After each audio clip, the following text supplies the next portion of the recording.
we're here. Technical issues somewhat resolved, and also we have Carrie. Hopefully the internet gods are good to us, and we get everyone together at the same time without too many interruptions. So, pray to the internet gods. Channel divinity, the internet gods' power to make the internet smooth for our stream. Welcome. It's Roll for Mischief time. It's another Tuesday afternoon, and we're just going to get rolling right ahead and continue with what has been quite the epic plot line in this episode, episode 13, The Dust of Hope. Before we get rolling, let's do some special announcements. And I would like to make a special announcement first. We're doing a cool cross promo thing with a fella named Josh, who's from NerdWood Designs, also lives in Portland, Oregon, like I live in Portland, Oregon. So we were able to meet up yesterday, and he wants to have us take the opportunity to show off this special dice tray that he is making out of wood. It's beautiful. Special dice tray. It's going to be a Kickstarter type thing. So you can hop on the Kickstarter and you can get one of these very special, beautiful ones yourself. I'm going to show it off real quick. Boom, baby. I'm going to be doing like action shots of the dice tray throughout the stream, talking about how dope it is. And yeah. So thank you, Josh, and I'm really excited to test this out and see how it rolls. I'm going to be honest, if it keeps rolling ones for me, I don't know if I can leave a positive review, dude. Oh, man. If I get too many ones, that might be a problem. I think that is a testament for the quality of dice, not the dice roll. We'll see. We'll see, Asa. We've all seen the quality of your dice now. Hey, on the internet has seen don't talk the quality shit. of your dice. Don't talk shit. I will defend my dice choices till the day I die. You didn't even include your Kamai one. Well, those are too new. They haven't been battle tested yet. Oh, man. Those other dice have carried me through some crazy shit. I'll tell you what. Okay, anyways, does anyone else have any announcements? I feel like I should. I'm awesome. Oh, Question mark? I love that this is going to be like a recurring joke. I love that. I love Do you this. love that? I'm good. do like it. I think it's about time that we announce again as a reminder. Next Tuesday, Christmas Eve, we will not be streaming. Also, the following Tuesday, which is New Year's Eve, we will also not be streaming. Word. So we say. love you all. We're gonna miss you for 2 weeks. We'll come right back into it after the new year. We'll see you all in 2020. And then I was gonna hand it on over to Carrie because I think she might have an announcement. Oh, that's pressure. Do I? Don't you got your thing you were just talking about that's going on through The advent calendar? Yeah, that. Alright, okay, I can talk about that again, that's fine. Yeah, I'm doing a D&D RPG advent calendar all through December. Well, yeah, all through December on my Instagram. There's obviously only how many days until the 25th left. Plus a extended one that's my giveaway, which I think might even include like one of the new module books if I'm feeling like splashing out on it. So like check that out. I was gonna say something else. Shit. Oh yeah. Okay. Also unrelated to that. Coming back in 2020, we are gonna be launching our podcast. I'm aiming to have it launched in January. So we're starting at episode 10, which is where it's the best episode because that's where I chose. It is the episode where Ellie became part of it. It was just sort of like, I guess, the easiest point we sort of pick to do It's it, an easy picking up point for sure. Yeah. We do a so bit we'll of be like- recapping for the audience to kind of catch them up, as well as introduce Carrie's character Ellie into the story. So, really easy pickup point, really easy way to get back into it. You don't got to go back and watch the I don't even know how many hours that is. Like, Yeah. it's just billions of hours of. I'd love to catch-up do the work. math on it, but it's easily into the over 100 hours. I Oh, think yeah. so. Yeah. Yes, indeed. So yeah, so that's going to be available as a podcast, I imagine, on like all your favorite podcast places. I just want to say a massive thank you to Matthew, who no one like publicly knows about, but he's the guy who has sat and trawled through our hours of footage and audio, broken it all down, cleaned it up, cut out our rambling bits. Like he has been Rambling. an absolute saint with it. So like massive thank you to him. We'll try and introduce him at some point. Maybe we'll try and get him as a guest or something. I don't know. That'd be awesome. He's probably really tired of hearing our voices. Yeah. Probably. Yeah. He's like, no. I've listened to your antics enough. I don't really. Yeah, that's like the other thing. And then over the break, still haven't talked too long. I'm gonna go quick. Just like try and keep up with our social medias. I'm gonna like have a bit more of a push at like trying to get some stuff on there. And like chat to us over the break. You know, we're still here. Yeah, we can be a little more active on Discord. I know Carrie's on it with what is it? What do you Instagram is what you do a lot of, right? I don't know. I don't social media. Do I think I am the president of this company? Someone told me I was at some point. I don't know. You are. All right, Ace so Kitty, President 2020. Do it. Let's make it happen. and that's the most important announcement of them all. Michael Bloomberg, eat your heart out. It's all about Asa. Just Asa kidding. Harry Potter pants kidding. I would show you the Harry Potter pants, but then shit's gonna get real in here. Uh-oh. It's gonna get real crazy. All right. Real crazy, All right, Kyle. real crazy, Morty. All right. At that, let's roll those credits. Thanks for joining us today. Bada boom.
All right, and we are back.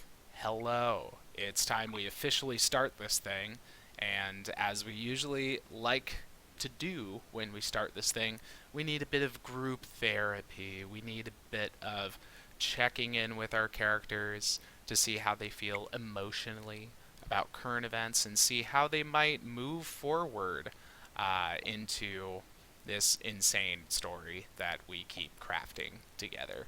So, I'll go ahead and start with Agner.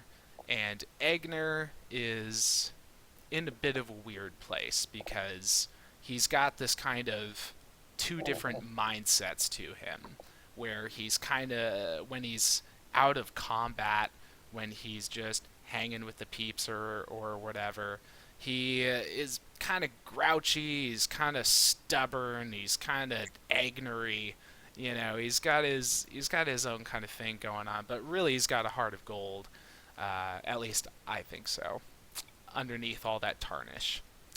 But when he's in combat, he is clear-headed, he is full of purpose, he has that tactical mind, and he is constantly analyzing the next thing to do.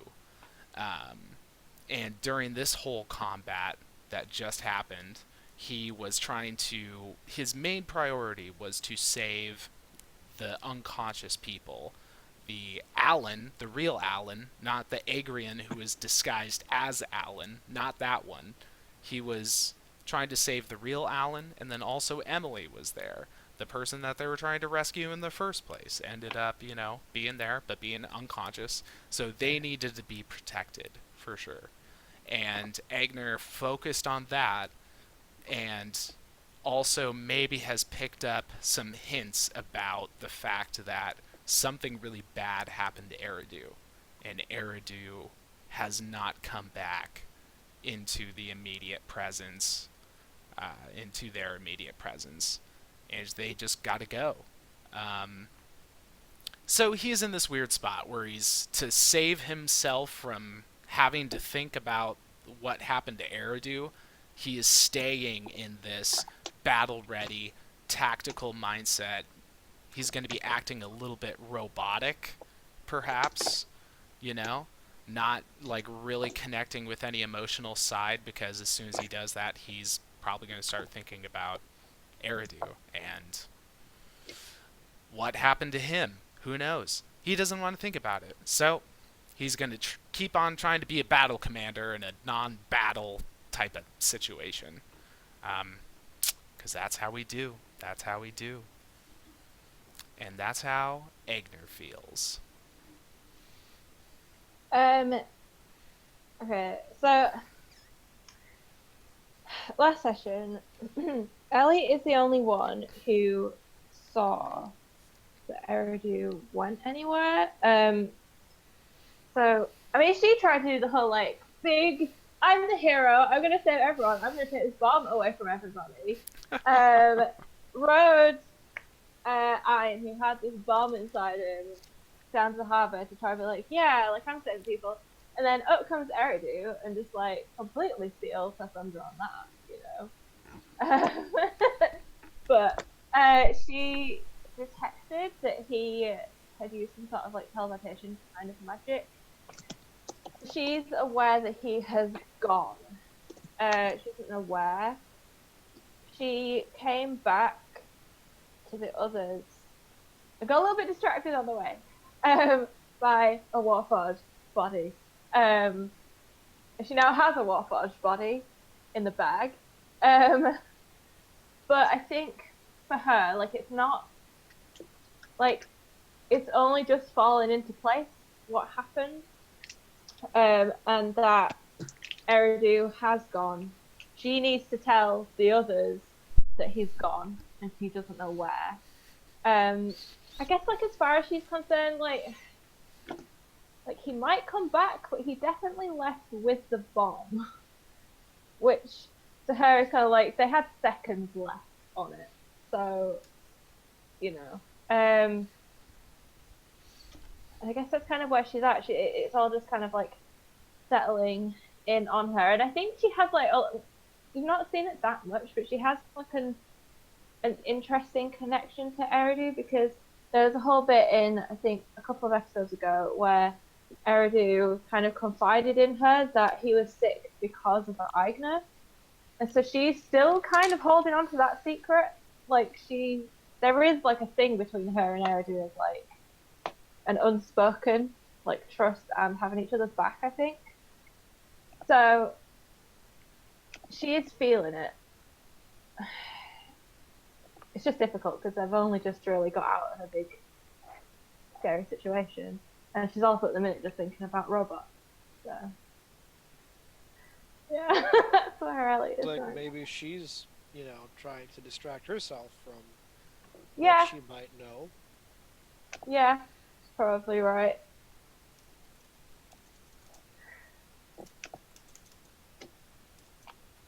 Is that me then? Yeah. Oh God. Everything's okay. I don't even know where to start with Leah. Oh my God. Okay, I'm gonna try to stay organized here.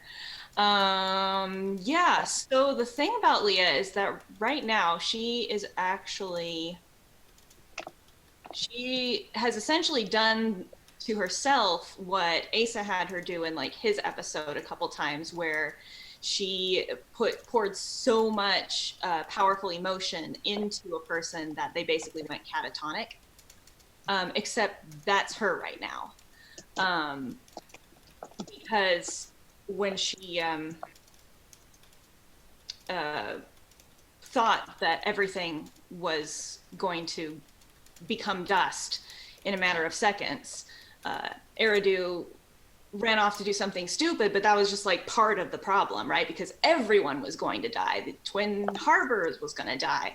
Halifax was probably already dead because she made that happen. This is what she's got in her head. And so, you know, she's this outpouring of despair and anger and pain that she forces into Agrian in that moment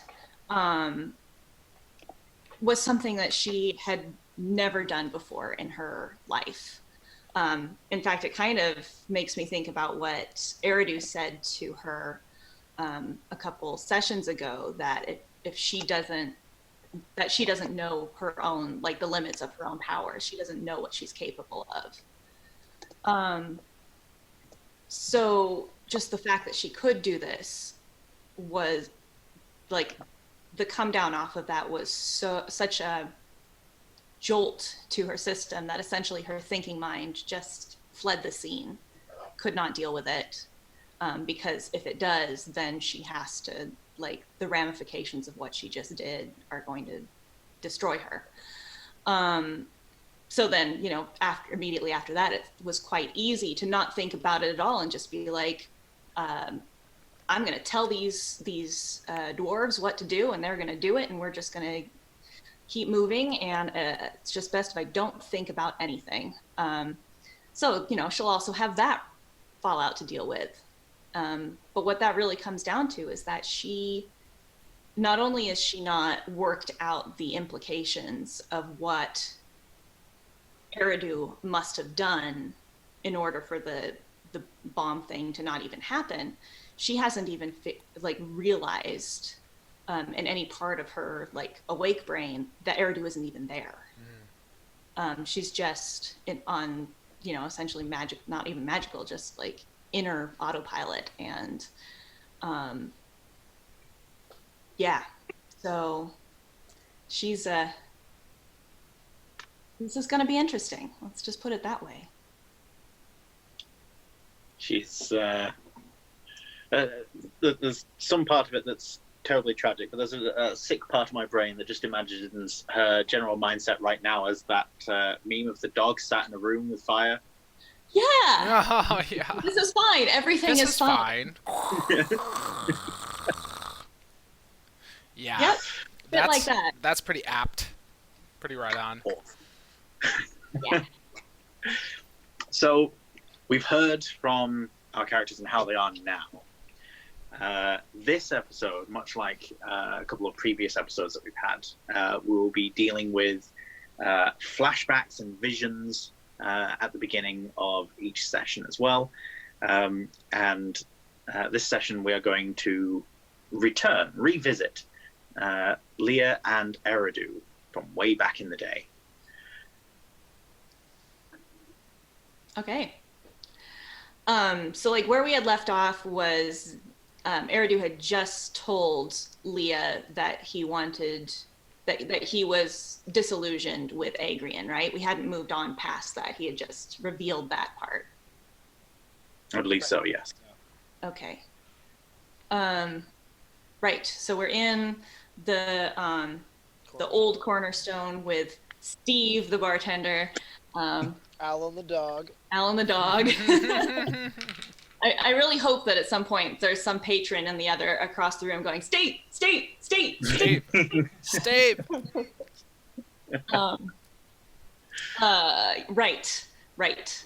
Okay, so Leah does want to say something in response to that. Do you plan on leaving, or is your intent to take him down? Eridu leans in, kind of shiftily looking at the drow who just entered, Oh yeah. and says, "I want to put an end to Agrid. He is going too far, and I don't think I can let him follow through with what he plans." Good. Good. Can I was you- hoping you would say that. I want to help. That is exactly what I was going to ask. Can you help me with this? If things go badly, he'll know it was us. We've got to find a way out, as well as a way to stop him. Hmm.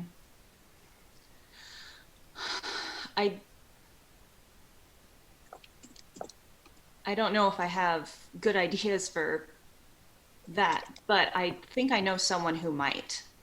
I think I have someone that we could talk to that might be able to offer us resources and knowledge. Okay, I've told you about my my mentor from the first time I ran away. The older elf woman who took me in. I haven't really told you the full picture of her because when you were still following Agrian, I was afraid that maybe you would feel obliged to tell him about her, and she seems like someone that he would find threatening. She is not only just a kind lady, she's also a seer, and she has connections with people all over the continent. I think she might be able to offer us advice, and I think she might be able to offer us resources, maybe even people who can help us. Her name's Senna. Well, I know that I can't fall back on any of my allies, so getting in touch with yours would probably be a good idea. I would like to meet this Senna, or at the very least, come up with a plan. Yes, yeah, I think we can make that happen. Out of character, it is canon that Eridu doesn't actually meet Senna until Leah is gone. Okay, so we'll have to make sure that something might work out that way. But Leah can also be the go-between. Right.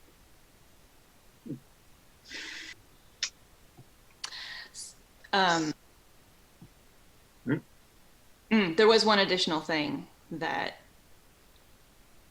I think that Leah wanted to say, but I can't remember what it was. Okay. But you can move the scene along if you need to. Are you sure? Oh wait. I remember. Okay.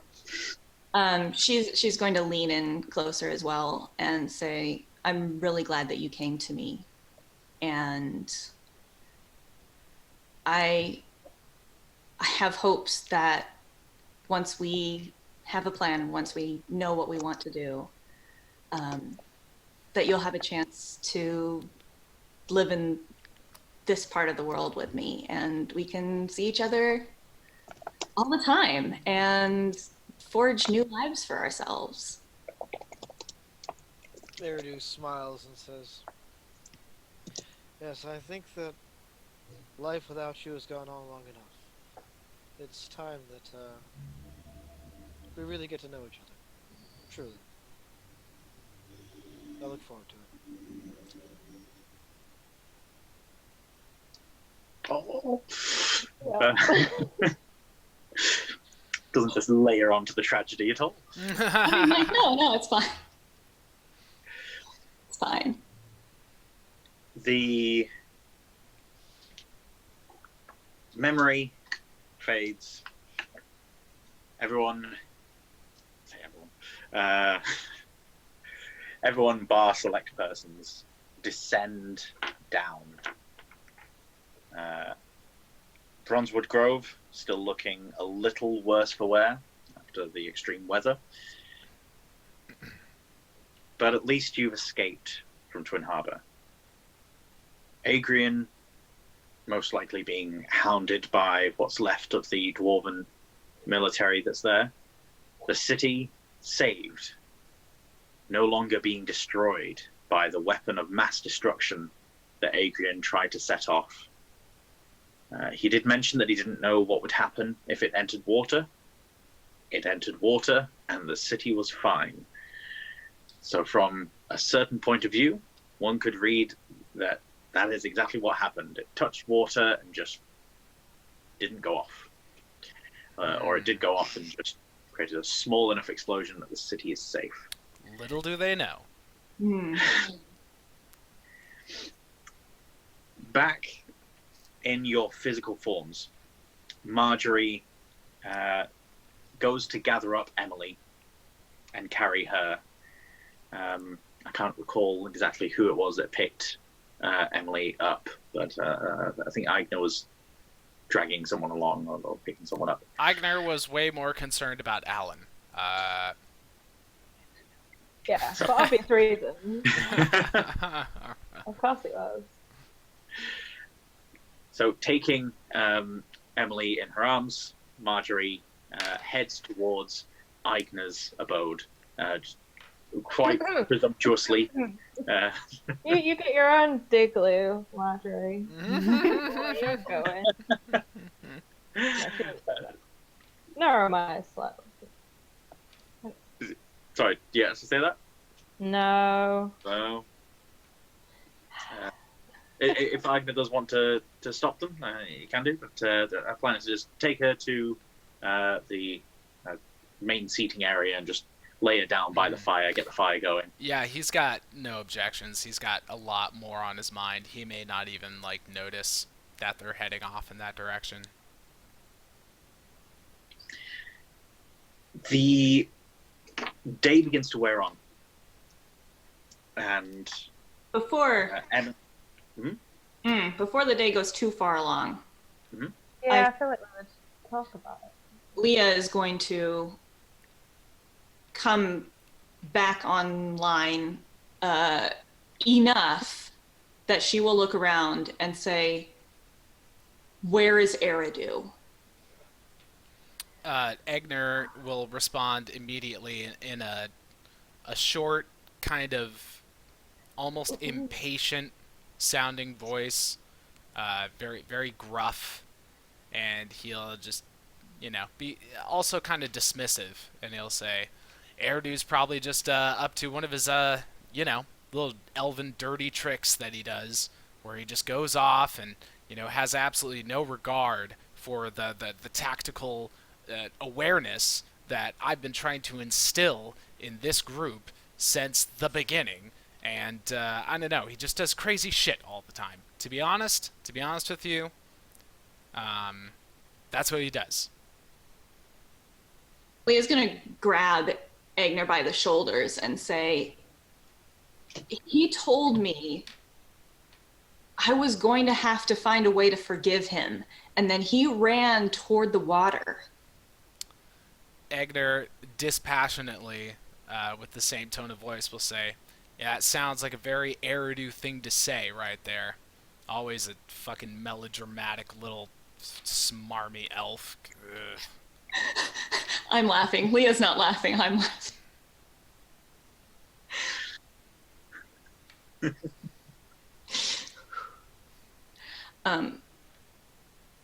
Then we have to go back and find him. Okay.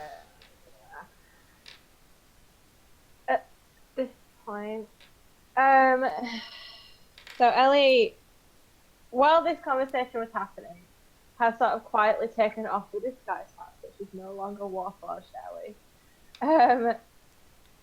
And sort of looking down at the ground, and she's got the cloak scrunched up in her hands, but enough to the others can't really see it. Or kind of probably a bit close, but she's not been obvious this is already close.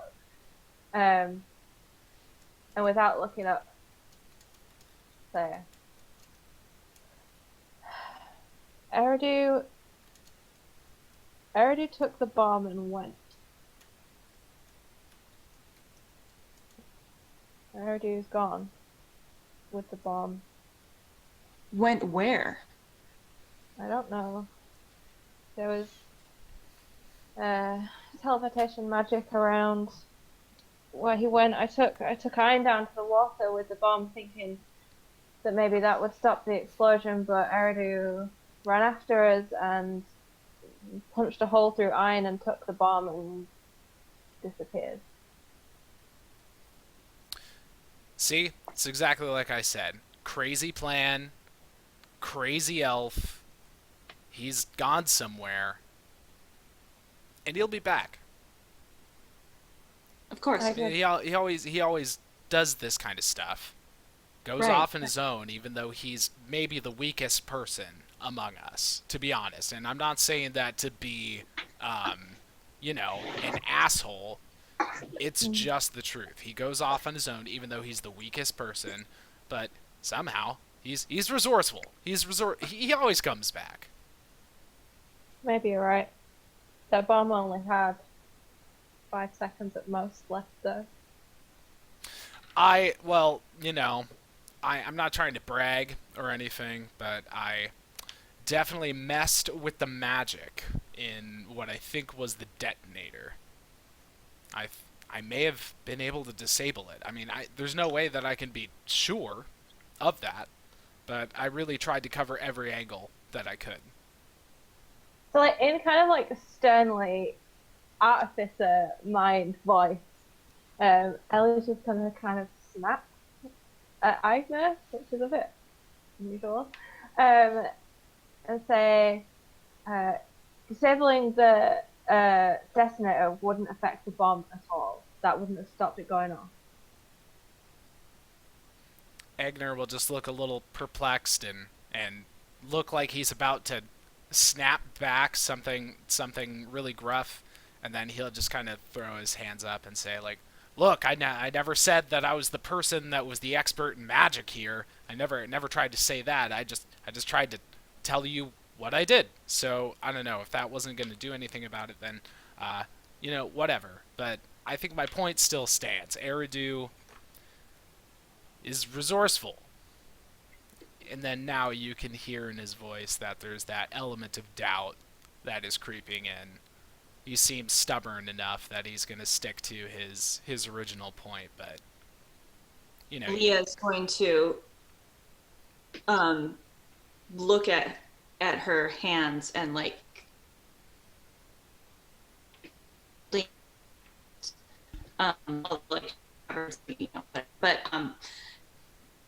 is it it was breaking up a little bit. am I back now? You're back now. Okay. And she has been getting used to feeling Eridu's pulse from the connection that Shar gave her. And she's now just realized that it's gone. Uh-oh.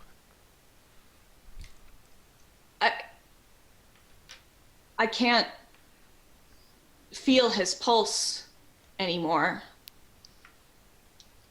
Oh, God, sorry. No, go. No, finish what you were saying. But maybe that means that he's just not on this plane. Yeah.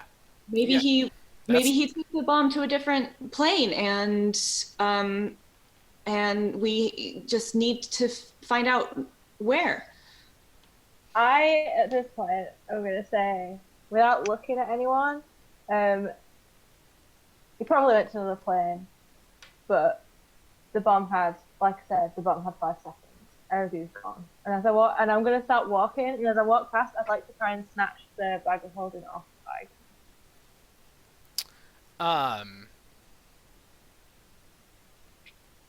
I mean, he is blind. I mean, also he might just be too stunned. So I'm gonna roll a die for it. Let's see how stunned He is. And I'm going to do a little action shot of the dice tray. You can't cheat now. Exactly, I can't cheat. Let's see how stunned he is. If he rolls low enough, he just won't be able to. Oh! He rolled a 20. Yep, that looks no. like a 20, all right. Yeah, no, check it out, check it out. Zoom Is in, that zoom in, and see Zoom the in 20. hands. Oh, This is that's some the cross 20. promotion at its finest, right Yeah, here. dude. Hey, Nice roll. hey, what a glowing recommendation. What a glowing recommendation right there. Yeah, that was the first time I used the dice cup and rolled it and did the Awesome. video. It's a 20. Yeah, we'll have to clip it and they can put it on the Kickstarter. Yeah, See? You guys exactly. don't know. This thing will is roll already a instant clip here. 20s. Yeah. Hey, clip that on Twitch. I don't even know how to do that, but you should do that. I'll do it later. So anyways, That's awesome. Is Egner that like rolled. critically stunned or critically aware? No, that means that's a critical success in terms of him being able to grab the bag of holding while you grab it. And he doesn't really have anything to say in response. He just, you like grab the one strap, like backpack strap of it or whatever, and then he just, before it leaves his body, leaves his person, he just instantly grasps the other one. He doesn't really say anything, but he definitely turns his head in your direction and just gives you this blank look. I feel like it's like a bit of a stare off for a second, like even though Stare off with a blind man. we both like stare at each other like for sort of I don't even know, like a blank, like black, at least kind of wonder look. And then I'm gonna try and like pull open the strings of the bag instead, or however it opens, instead of like taking it off. And I'm gonna pull out the Warforged body and then walk off with it. Okay. Egner will kind of frown in confusion and then be a little bemused as you like take the enormous hunk of metal out, and there's probably like some noise like oh, oh, oh. You like put it over your shoulder and just walk off. And then Egner will stand there looking very confused. And Leah will say to him, "He's not gone. I know he's not dead. That's what I was trying to tell everyone. We'll find him. We'll figure this out." We always do. I honestly, I thought it was going to be a long shot for us to even get Emily back, and I guess we've got Alan too as well, which is good. I always liked Alan. But if we were able to pull that off, then rescuing Eridu from another plane of existence, why the hell not? Not dead yet. Bring out So your what did you dead! get on the card? Wow. I thought we needed a laugh. That's all. Yeah. Oh, certainly. We need to get Halifax back too. We can only do one thing at a time, but I do agree. Me too. Yeah. Okay. Right. Emily will come around, wake up, and you'll hear her shout from inside Aigner's house. But more of like a shocked gasp than an actual like imperiled scream. Mm-hmm. Yes, she then staggers out of the door, seeing you guys on the hillside. Aigner? Speaking. She then strides down towards the hill, slaps a hand on your shoulder, and goes to take your hand. It's good to see you again. He'll return the gesture and say, I can't say the same, but I could definitely tell it's you. It has been an ordeal. She'll turn, see Leah. We spoke only briefly before, didn't we? Have we spoken? Have they? I don't think they have. No, She was, she was taken already. Yeah. yeah, she was taken away Oh before. God, yeah, she was taken, and then we went down to see Adrian. Yeah. Then in that case, yeah. Sorry, I have no idea who you are.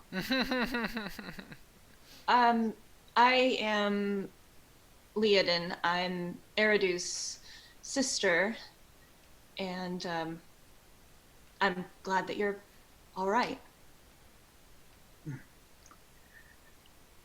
She'll look around. What? Where's Ellie? Halifax? Eridu? Ellie is working on something. I don't really know what she's doing, but yeah, I think she's working on something. Halifax is captured. It's this really the only way to say that. Just And- a wave of guilt. yeah. Yeah. Back online enough that her emotions are starting Yeah. to develop again. And Eridu, we're still trying to figure out exactly where Eridu is. Egner's choosing his words very carefully. And Leah's looking very determined. How long has it been since I was taken? I lost track of days. Honestly, Emily, I've been losing track of the days as well. We've been through a lot. We've gone to some far-flung areas of the world, and I kind of lost track of time. I think it's been about a week. Like the last 3 episodes have taken place over the course of a very short amount of time. Yeah, it's only been 4 or 5 days since since Leah came back from with everyone else, and so however it's been before that. Okay. It was only a day before that she was taken. I think Yeah. so. Yeah, because I was at the beginning of Ace's episode. Was when that was. Wow. Then he'll struggle to say, I don't know, maybe a week. You've been gone. It does feel longer.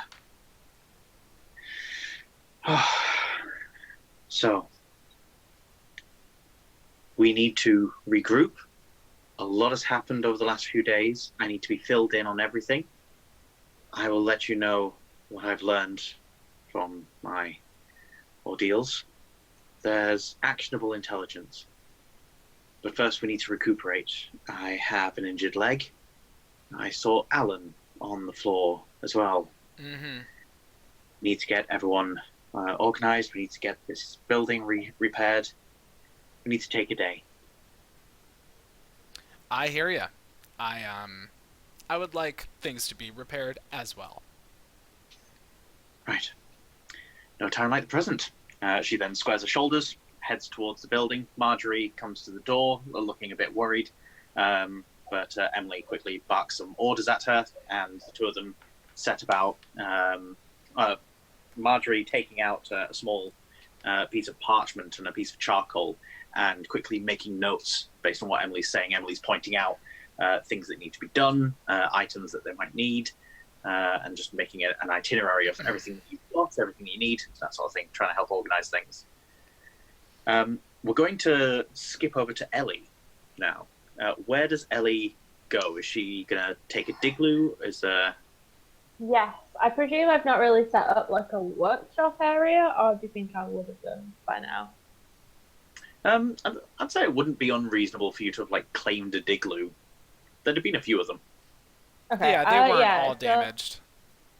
Yeah, Yeah. I'll go with one that I've been generally using. It might still have some of my tools laying around, and that has a workbench and things.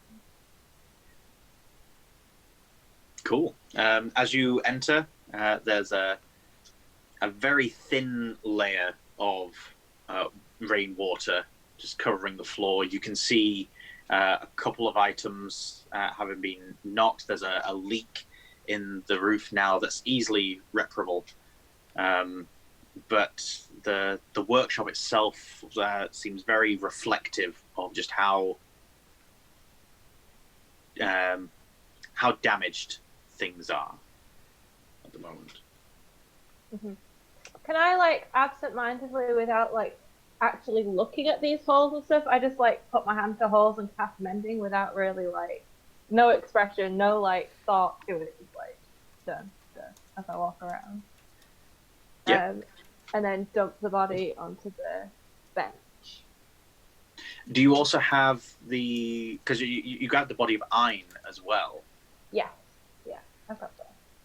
So you've got those two. But I'll be big now, because I won't stay small that long. I'll be like... No. So you've got body of Ein with, like, a hole ripped in him. You've got Warforged parts. You've got a whole Warforged, like, damaged as well. Okay.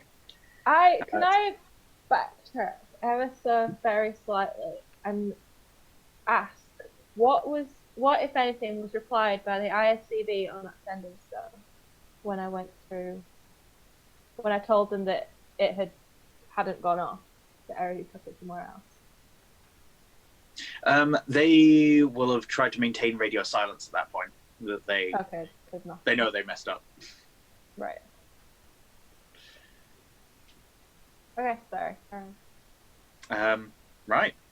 So, Ellie, you'll, as we crack your knuckles, get to work on fixing things.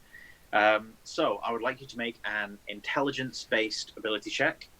You can add your proficiency for your tools, and this will be to see how much progress you make, really, and then what happens with the project that you're working on. Go, Ellie. 16. Yeah. That's, like, not bad. Not awful. Yeah. It's not bad. The roll wasn't good. Yeah. Okay, let's skip that. Okay, so we've got a 16. You start taking apart bits of the Warforged, getting a firmer understanding of it. Now you've got more of it to work with. And you now have a complete map of all of the components that go into making it, including and especially how the mind works to operate the rest of the machinery. It's not a basic set of gears, pulleys, and hydraulics. It is a very complex system, but you've now got a rough outline to work from, which will allow you to work more on it. This is taking you a good 6 hours to do so, though. It's now well into night. Continuing to do so may lead to some issues, but I understand. Can I what sort of, while I'm doing this, I'm gonna, it doesn't really work like this, but I want to set up the sending stone on, like, a thing, so it's, like, on my desk, so I can, like, pull it over and talk into it like a microphone and push it back again. Like, as I'm working. And I want to, so when I kind of do all this, after 6 hours, the first 6 hours, I'm going to pull it over, and I'm going to say into it, like, pretty, like, monotone. I'm still thinking about what I'm doing. I was going to say, so, are you just not responding to me now? Maybe if you were able to locate where the object went, you'd be able to find where Eridu went, and then I'd be able to bring it back for you. But if you're not going to talk to me, then how's this going to work? Give me a deception check. Deception.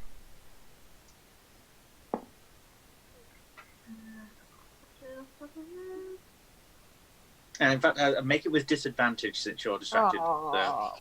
Oh, I'm sorry. But yeah, make it with disadvantage since you're distracted with making things.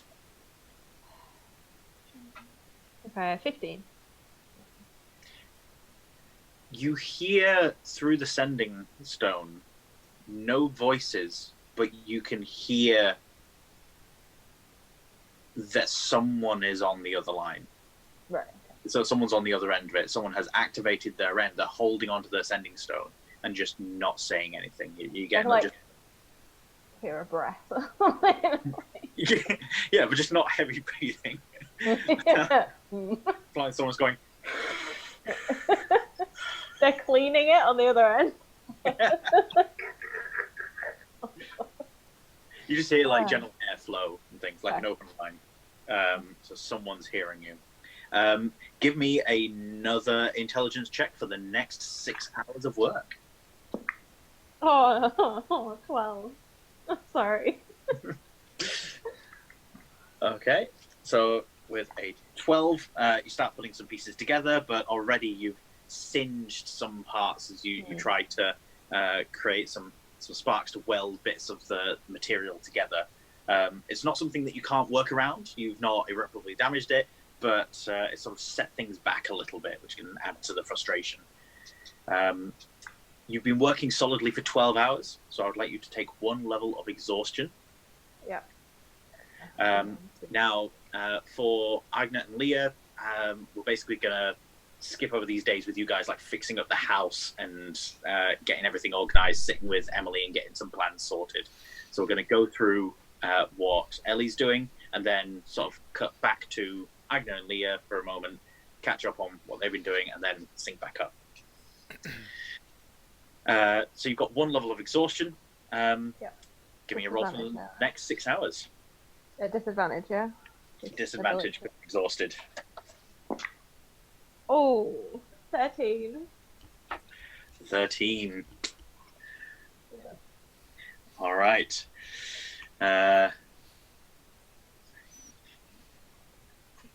Okay. Again, you're noticing that you're starting to slip, make a few mistakes, but you've got the bottom section of the body completed now. You've got functioning legs. When you touch certain parts of it, the limbs are moving. It's almost like you're creating like fully functioning like ligaments and things. It's almost organic. It's nothing like anything you've worked on before, but you're making progress. Give me another roll for the next 6 hours. Oh, I crit in the 19. 29. Nice. Wow. This is another solid 12 hours that you've been working. The workshop is starting to get very hot. You've not slowed down at all, but it's now starting to take shape. You've managed to scavenge a few extra parts that you've needed. You've filled in the chest. You've now just got the arms and the head to go, and it looks like it's shaping up nicely. However, because it's been another 12 hours of solid work with no real breaks to speak of, it's going to be another level of exhaustion. Those are cumulative, by the way.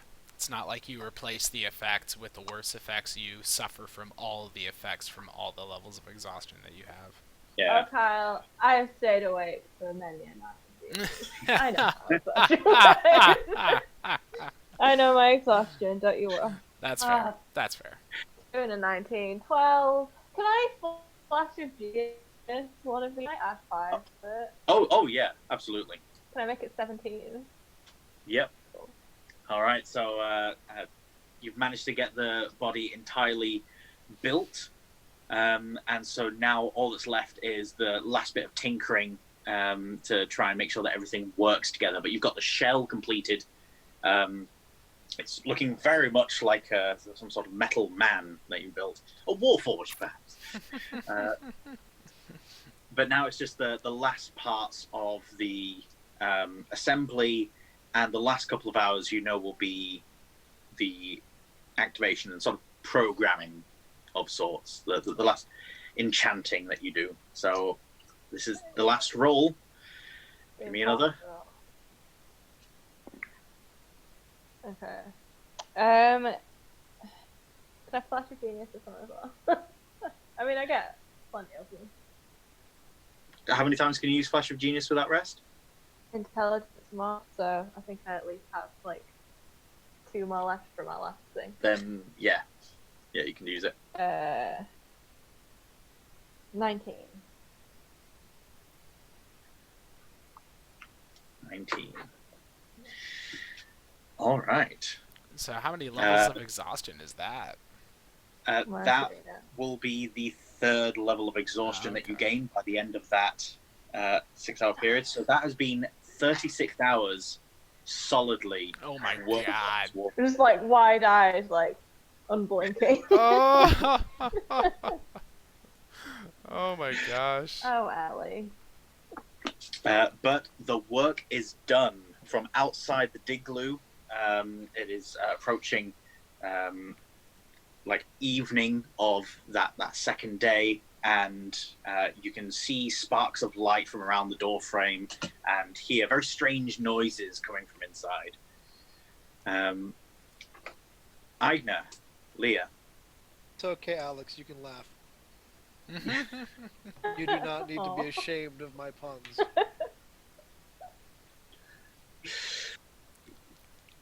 So, seeing what's been going on. so what? Wait, what about us? So, the two of you have been working with Ellie, Alan, when he finally came around. You mean Emily? Yes. Emily, yeah. Sorry, did I say Ellie? Yeah. Too many E names in this game. I know. Right? I know. Change it to an X or something. I don't know. So, Aigna, Emily, Marjorie, and Leah and Alan have been fixing up Aigna's pad, going and getting wood that they need. Emily going and meeting up with a trail guard liaison to go and get some more materials, some extra like nails and planks and things that they might need. But kitting out Aigna's place so it's a bit more defensible again, rather than full of holes. Adding a couple of little upgrades, which she will talk to you about in due course. But Sick. meanwhile, she's telling you about everything that she's been through. How when she was taken by the ICB, they started messing with her memory a little bit, so she doesn't have clear ideas, but she knows that something was taken, some powerful weapon, and that they're aware of an influx of drow, that they've invaded from another plane of existence, and that they are scrambling to try and get people on that. They've alerted some of their contacts in Twin Harbor, and they will be moving on it soon. So she lets you know all this, but that she also was aware. No, that's not Emily. Never mind. So yeah, just that. She'll let you know that, and that she's not fully aware, but of everything that happened to her and all the information they're trying to get out of her. But a few more nights sleep, and she'll be remembering more stuff. Okay. Can I say that Leah has not been present for all of those conversations because she has probably actually started a couple arguments with people over we need to go now, we need to get Halifax, we need to figure out how to contact other planes and figure out where Eridu is. Like, she's pretty agitated and doesn't want to sit around. So at some point, when that's not going anywhere and she's getting voted down, she would just try to take on tasks that would remove her from everyone else. Like, I don't know, cleaning up the garden or something. Because I do think that she would be chafing at, multiple days passing without doing anything to alleviate her profound guilt. Absolutely. Yeah. So, but I mean, she still will be helping because she actually tends to feel better when she can do something to help. And the one thing that she loved when she was living alone for 75 years was her garden. So if Egner has a garden, she would volunteer to go fix that up after the storm. Oh, Ignor's got a garden. He grows a lot of peppers, actually. There seems to be not as much variety as you would expect out of a garden, but there's a lot of really hot peppers in the garden. Interesting. And it really makes you wonder. It's doesn't he grow anything else? There's potatoes and there's peppers. So she'll be thinking to herself, I need to introduce some more variety to this man's Yeah. garden. Oh, for sure. For sure. While Leah's out looking at the garden, Alan will have taken a brief break and be scavenging through the patches for some food and find what he thinks would be a nice, I don't know, root fruit. He's not quite sure. But he pulls it up out of the ground, brushes some of the dirt off, and is about to put it in his mouth when he sees you. Oh. Hi. Hello, Alan, right? I was going to put it back. Uh-huh. You probably don't want to eat it straight out of the ground like that. Yeah, because you cook them, right? Usually. Yeah. Just checking for the color. Yep. That's the. Yep. Put that back in the ground. Okay. I'm a little confused. Don't get me wrong. I'm happy for the hospitality, but what's happening?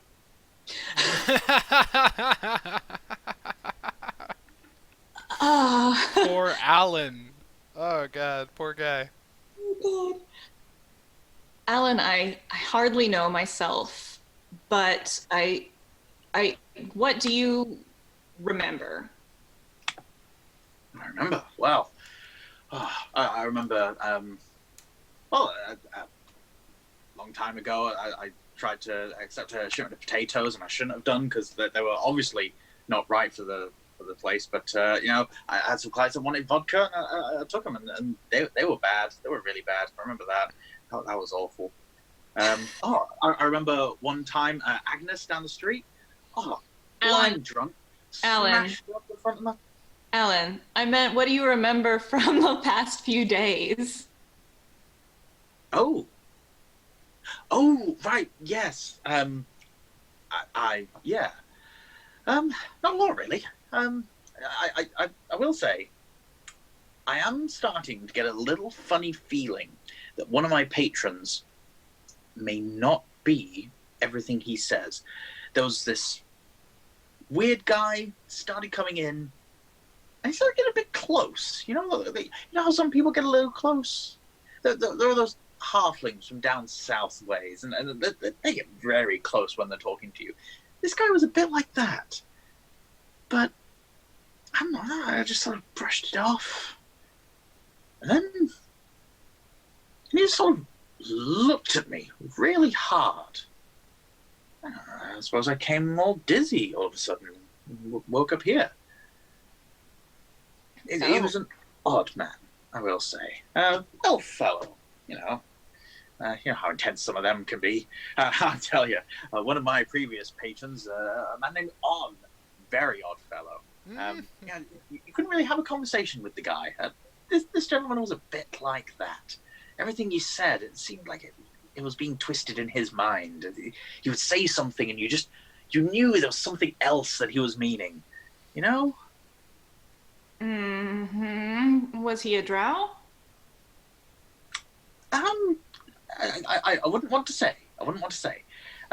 My stance is that I run a public establishment, and so commenting on, when I said halflings before, I just mean people from the south of a shorter stature. I meant no offense at all. So saying drow is a bit. Is that okay to say? Can I say drow? Well, I'm half drow, so Oh, yes. is that your word? I've never used any other word, but who's to say? Right, so that person, held you in captivity and impersonated you in the meantime. Oh my. Also, the cornerstone is a little damaged. That's quite unfortunate. I do have insurances on it. The thankfully the South Iridan Shipping Company offers insurance policies, sort of thing. I'm sure they'll be able to pay out on it if there's any substantial damage. How damaged? A wall. Remind me of all the damage. It was just the wall at the front and a tiny bit of roof damage. Like the whole thing wasn't like on fire or something. No. Okay. The wall got somewhat bashed in by some warforged, and there was some damage to the roof. Huh. Oh yes, I did see some odd sort of metal people marching down the street. That was something new. That brought in a lot of punters that day. Oh, you know, I had some weird dreams. I wonder if it was whatever that gentleman did to me. I wonder if he fed me something or some of that weird magic stuff. Yeah, I had a dream that I was standing somewhere like this, a hill overlooking some nice trees in the distance, and I must say it's quite beautiful. But in this dream, you know, I spoke to my late mother. She died some time ago. And you know what she said to me? She said to me, Alan.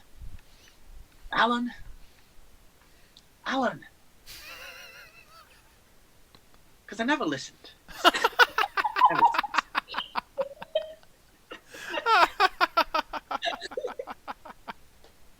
But Alan, she said to me, you know what you need to do? You need to get out of that pub. You need to go out and see the world. I suppose I did, in a way, in my own dreams. It's amazing what dreams can do, isn't it? I don't dream usually. Oh. Well, more's the pity. Dreams are amazing. It really feels like you can talk to people. I do miss my mum. At this point, you hear Emily shouting from inside, Alan! Alan! Break's over, I suppose. I'll see you later. Leah. Leah. Lovely name. I'll see you later, Leah. I'll see you later, Alan. And any pops? What a strange man.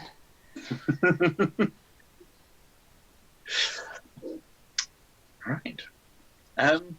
Is there anything else that people are wanting to do before we reintegrate, sort of get Ellie out of her workshop, or does anyone want to go and check on Ellie during this? Yeah, I think I'll do just a short little bit of commentary of what Agner's been doing in the meantime.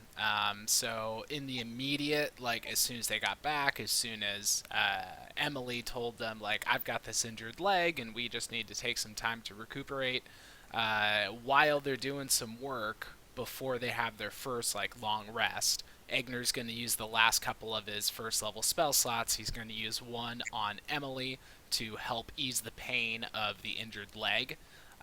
You know, it's not like a ton of hit points, but, you know, it's like a definite little boost. And then he's going to use his other first level spell slot on Alan, which, you know, may have been the thing to perk him up in just the right kind of way to have a good little conversation with Leah later, you know. So, so having been totally spent with all of his spell slots and everything, he'll do a good little bit of work with what he can inside the house, but obviously will be directing his attention to getting his whiskey still back up and running and working on a fresh batch and collecting, you know, what has gotten collected in the meantime while they were gone. And, you know, it's not much, but it'll get him through. It'll get him through. And that first night, he just hangs in front of his fire, has his wool socks on. He's drinking his little bit of whiskey, and he just spends a long time thinking, just thinking about where the hell Eridu could be, thinking about where the hell Ellie could be, also thinking about how, maybe he could go check up on Ellie, but maybe that would make Ellie mad, or would it make her mad? Would it actually make her glad? What is the difference between Ellie being mad or glad in the context of what's going on right now? And yeah, really complicated. But despite all of that complication, he sleeps like a rock that night and has a very awesome, very restful long rest. And the next day, he's kind of, just back at it, back on the work train. Something that's been bothering him are the digloos that were damaged in the storm. So he's going to go around with a shovel and just with his, limbs and just start all the digloos that are like half sunken into the ground. He's just going to completely level them out and obliterate them and kind of try and turn those into fresh little patches of earth, and then he'll contemplate maybe trying to go plant a little bit of pepper in there. Maybe this next digloo will be another little potato patch or something.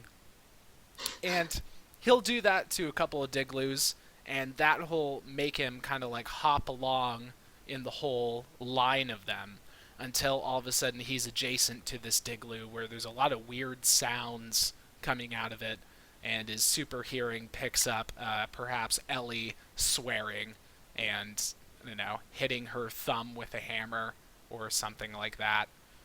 And he'll cautiously approach and with a gruff voice just say,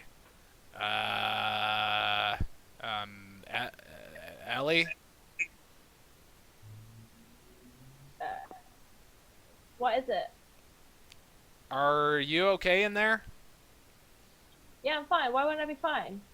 I didn't mean to insinuate that you are not fine. In fact, I think you are doing just fine. That's what I think. I just wanted to make sure if you are. Yeah. Cool. Fine. Just a little bit. Fine. Fine. Okay. Don't worry about it. Well, I'm not worried at all. Do you mind telling me what you're working on? Fixing that wash. Fixing the body. Okay, I should have expected an answer like that. Are you almost done? Do you need help or anything like that? No. I've got this. I don't know. I'll be a little bit longer. Yeah. No, I understand it. It might not be anything that a blind guy can do in that situation with what you're working on. Yeah, no, so. you're probably right, Agner. You're probably right. Agner just goes, yeah, you're right. You are. Absolutely. All right, well, I'm going to go maybe plant some peppers. Let me know if you want stew later, because I'm probably going to make some stew.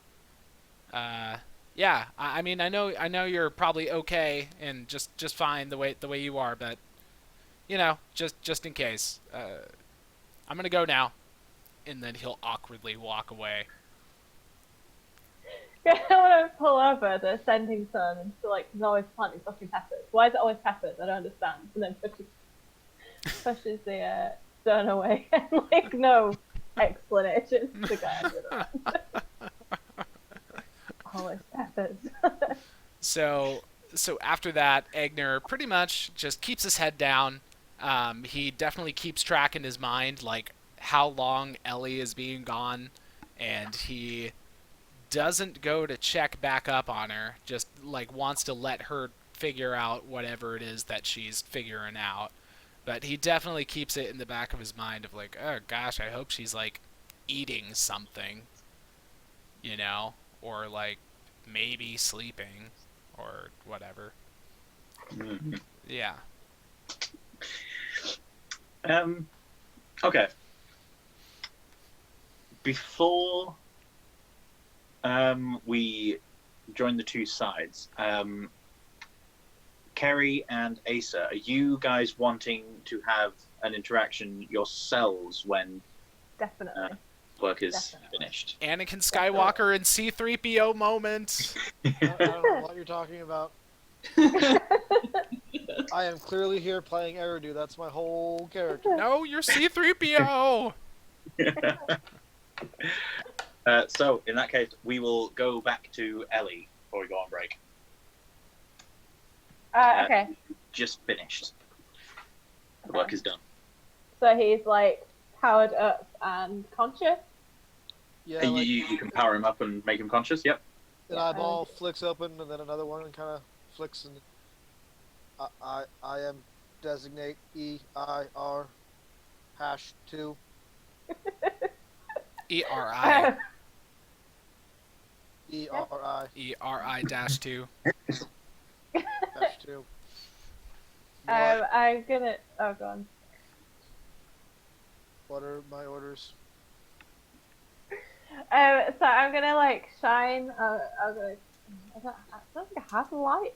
I'll get like a torch or something. I'm gonna like shine it like across his eyes, check that he's like following things. Do you want me to track the light? Yes. Track the light. Commencing. The light is removed. Good, good. You seem to be working perfectly. I am.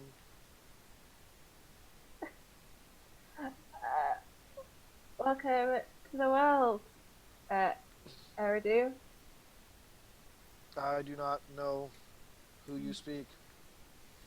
I am given no formal greeting, name, whatever.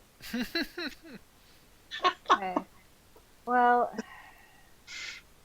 maybe Eridu's a little too close. Like me to be an Eridu. Wait. You will now associate with the name Rue. Do you understand? This one is to be referred to as Rue. Yes. What? Oh, no. Fiddle with its boring personality matrix. That's a thing. Am I back? Okay.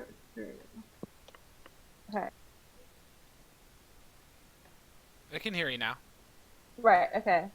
I cut out for ages there, I think. I don't know what. I heard this is to be, and that's it. This is to be referred to as Rue. Okay. Yeah. Correct. I. Oh. Was that why? Why? Oh. Because you need a name, and that's what your name is now. Why? Because that's how people know who's talking to who. I am not people. No, but you'll be interacted with like one. So. Why?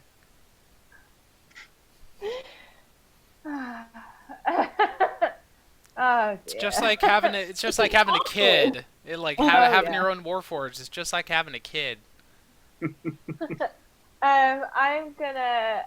I'll just kind of not really respond, and I'm gonna take out the cloak.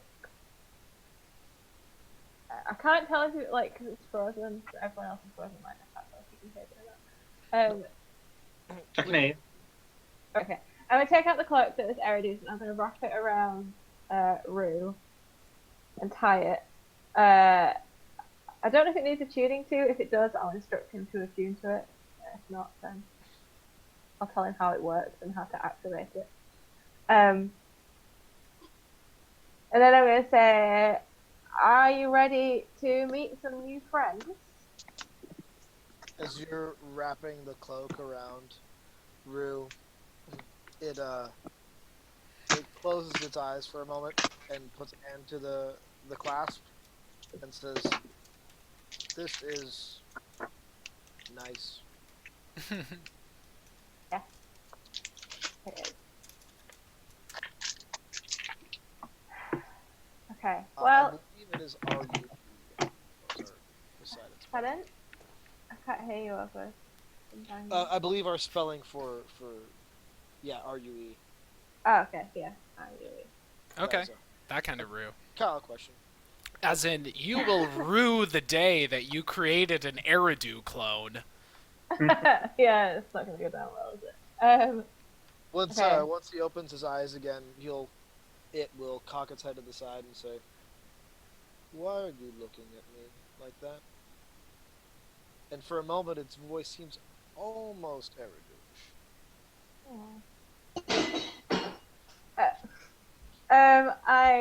Ellie looks down a little bit sad and then back up again and says, "You have been made with many features of a dear friend.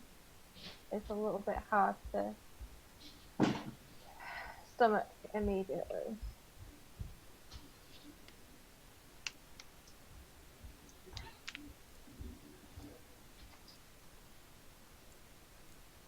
Anything? Did you hear that? Oh, yeah, did you hear what I said? No. No. Am I a dear friend? Yes. You are a new friend, but already a dear friend. I'm your creator. Kind of. Then I will follow your commands. Cool. My name is Ellie. You can refer to me as Ellie. I have been given the designation Rue. Yeah. Correct. Okay. This is gonna be fun. Are you ready to meet some more dear friends? Yes. Cool. Follow me. And as you walk, Rue just gets right behind you and follows you. And if you look back, it's copying your motions. It even stops and looks over its shoulder when you do. Roll my eyes.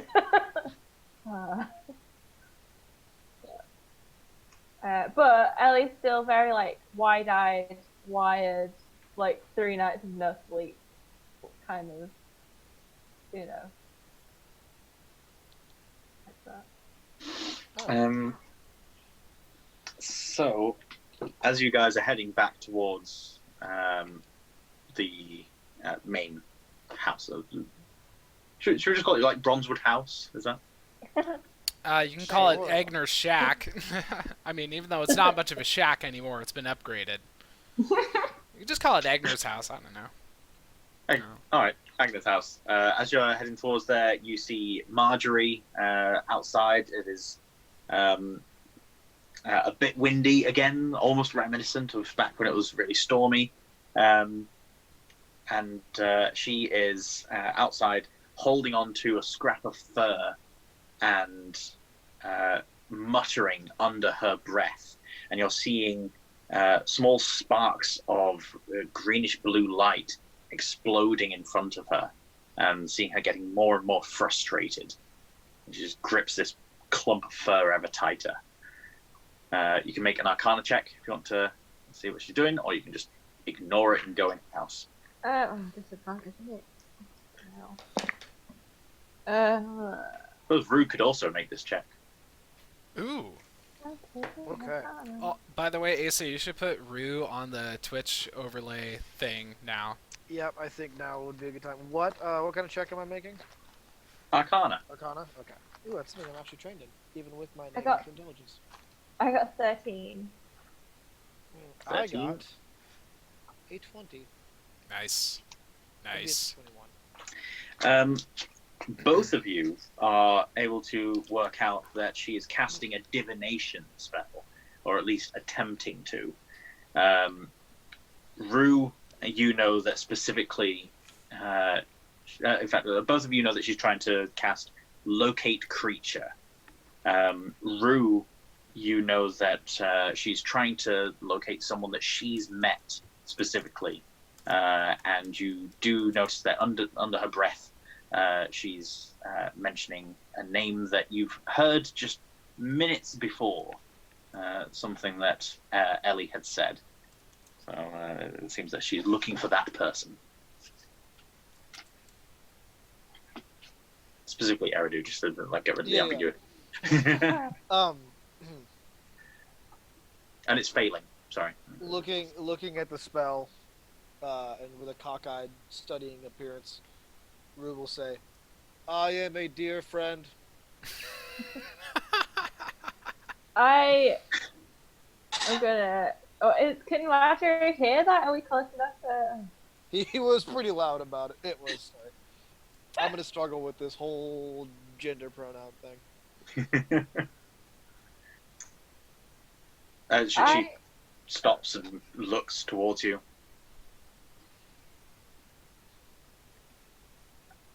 What?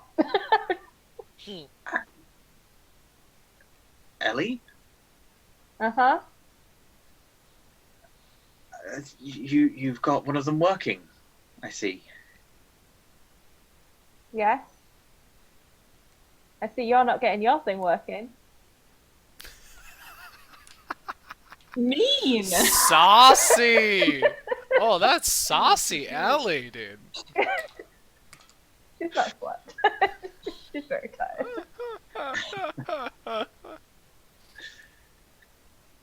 Every effort is being made. And she turns to continue casting. I'm sorry? I just said, uh-huh. Yeah, she continues trying to cast her spell. So you guys continuing on into Agnes' house. I want to, as we're just walking away from her and just out of earshot, I'm gonna turn to Rue and say, kind of quietly, she is not a dear friend. I don't like her. He looks back at her, and then you kind of see its face try to attempt to copy the a grimace expression that he just seen on Ellie's face. Not a dear friend.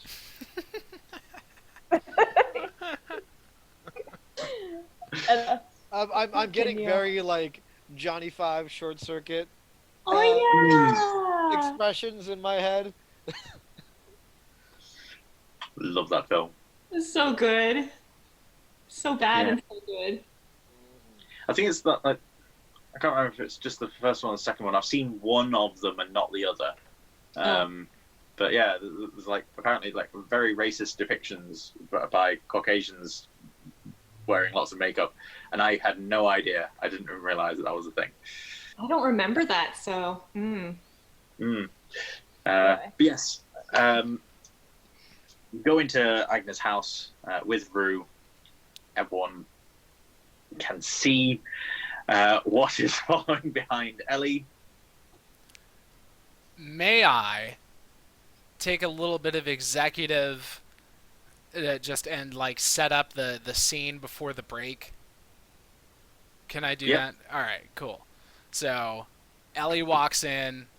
There's probably a bit of a gasp from everyone in the room as they look and see Rue trailing behind Ellie, and Ellie's looking all strung out and just totally fucking wired.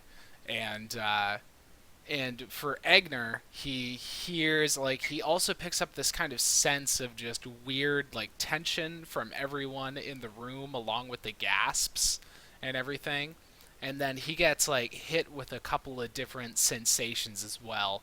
There's still a perfume smell on the cloak of elven kind that's draped around Rue. And but then also unmistakably there's the kind of creak and really heavy foot stomping sound that for Egner, he's been around Warforged enough by this point to instantly recognize that is a Warforged. and he hasn't had the time to really process like the combination of the two, that the Warforged is wearing the cloak of Elvenkind that smells like Eridu's perfume, but he instantly recognized the Warforged part. And if you know Agner for long enough, you know that he can be very paranoid and suspicious of certain things. And an unliving, unfeeling, mechanical construct who has like no like real soul as far as he can tell really freaks him out. And it's freaked him out before in the past. He's been freaked out by Warforged a couple of different times over the course of the game. So I want once they step in and once everyone gasps, I want it to be like this record scratch moment, like everything stops, and then Egner, who has just been in the middle of drinking a bit of afternoon whiskey or something, spews the whiskey out. It sprays on the fire that's in the hearth, and he whips his head around to where he's realizing that Ellie and this Warforged are, and what he says is, "You dare bring one of those things into my house?" Oh, okay. And that's where I would like to take the break. Yeah, that is a good place to stop for a break. Uh-oh. Well, Ellie's in trouble. Oh, who knew that all of this was going to go down? Hey, thanks for joining us today. Join us again in about 10 to 15 minutes, and we'll have plenty of juicy inter-party drama to share with you. And we'll be very glad to have Asa back in the form of a mechanical construct. It's almost as good as the real Eridu Samaria. I mean, Almost. Take that back, dude. sure. Egner doesn't like it, but I do. Yeah. So, yeah, join us again soon. Thank you, guys.